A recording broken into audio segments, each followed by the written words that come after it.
You think you know tank warfare in World War II. You think the Sherman was a rolling coffin. You think the Panther was invincible. You think the Germans always had the better tanks. You've been lied to for 80 years. Because in September 1944, in a fog so thick you couldn't see 50 yards, 11 American Shermans from the 4th Armored Division absolutely massacred 2 entire German Panzer brigades. 90+ brand new Panthers and Tigers in the most one-sided tank slaughter of the entire war.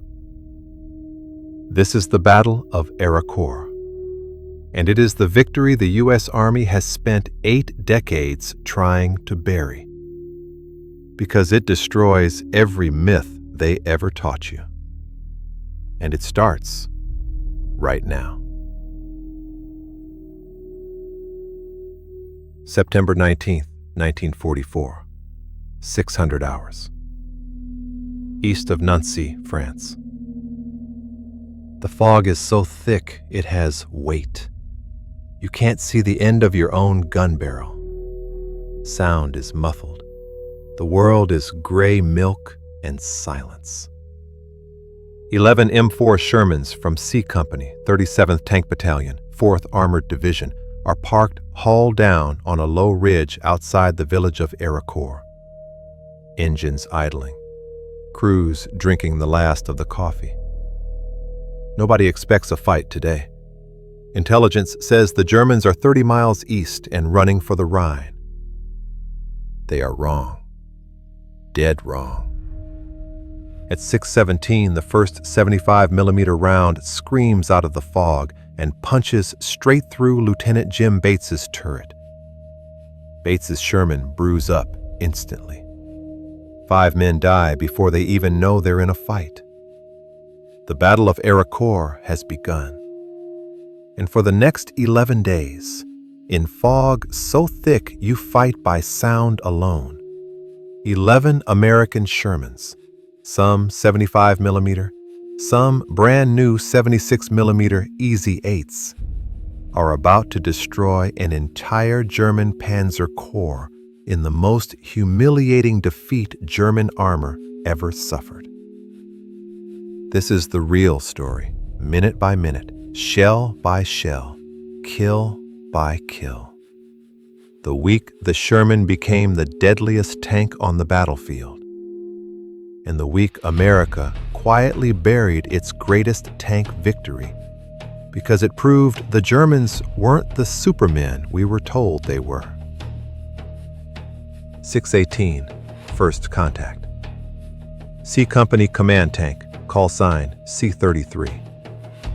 Staff Sergeant Lafayette Poole, yes, the same one-eyed Texan from Episode 1, is standing in the commander's hatch, coffee cup in hand, when the first Panther round takes Bates's tank. He doesn't flinch. He just keys the radio in that slow Texas drawl. "Boys, we got company. Sound off if you're still breathing." 10 voices answer. Poole smiles the smallest smile you ever saw. "Let's go hunting." 6:19, 6:45. The fog killers are born. Poole doesn't wait for orders. He floors it straight into the fog at 30 miles per hour. Gunner Bert Close already traversing blind. The Germans are the 111th and 113th Panzer Brigades, brand new units, factory-fresh Panthers, crews straight from Germany who have never seen combat. They have 90+ tanks. They think they're facing an American corps. They are facing 11 Shermans and the meanest son of a bitch in Patton's 3rd Army.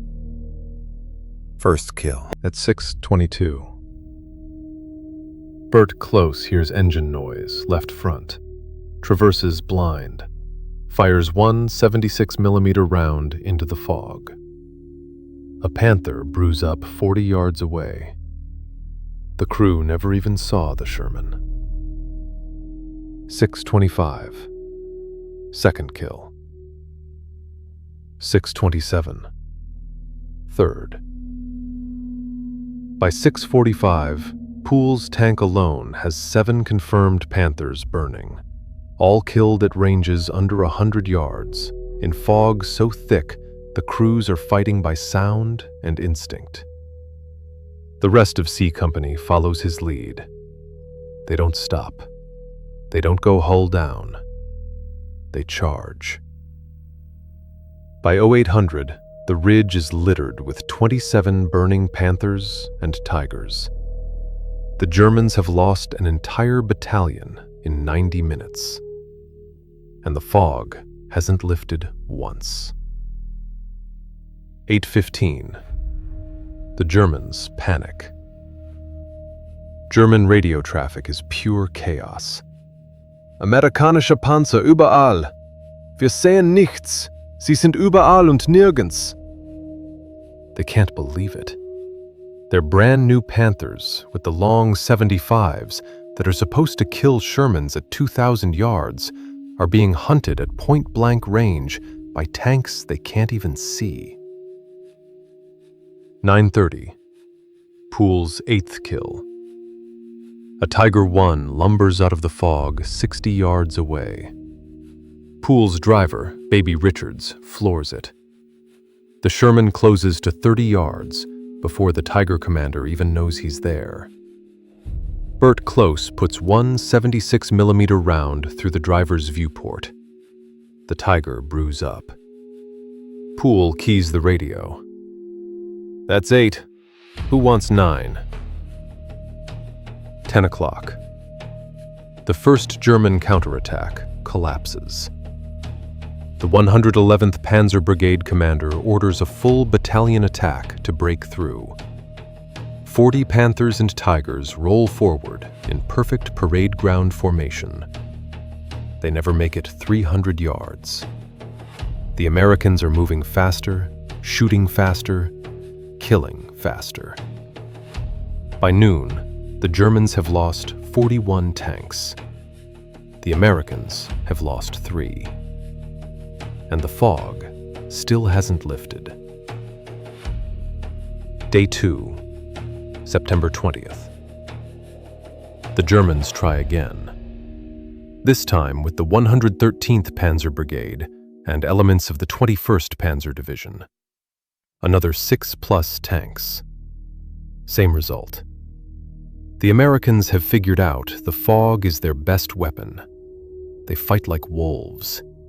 Small packs of 2 to 3 Shermans hunting alone, appearing out of the mist, firing, disappearing. The Germans never know where the next shot is coming from. By nightfall, another 33 German tanks are burning. Day 3, September 21st. Creighton Abrams, yes, the guy the M1 tank is named after, takes command of the 37th Tank Battalion.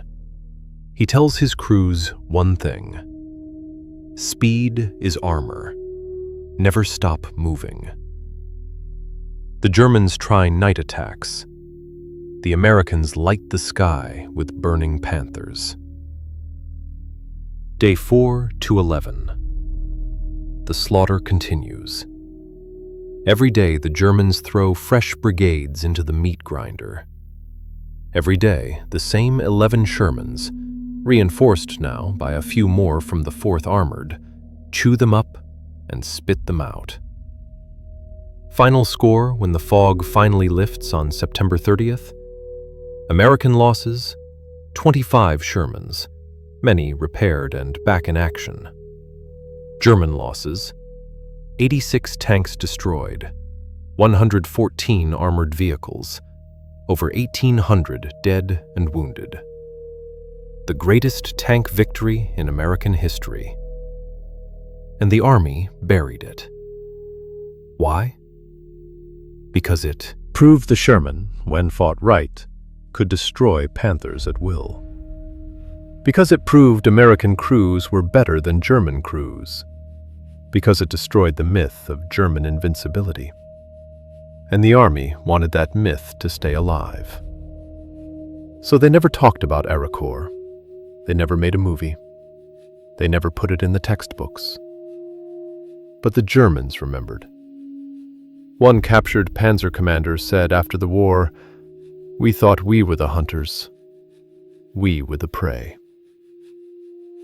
11 Shermans, 11 days, 90 German tanks burning in the fog.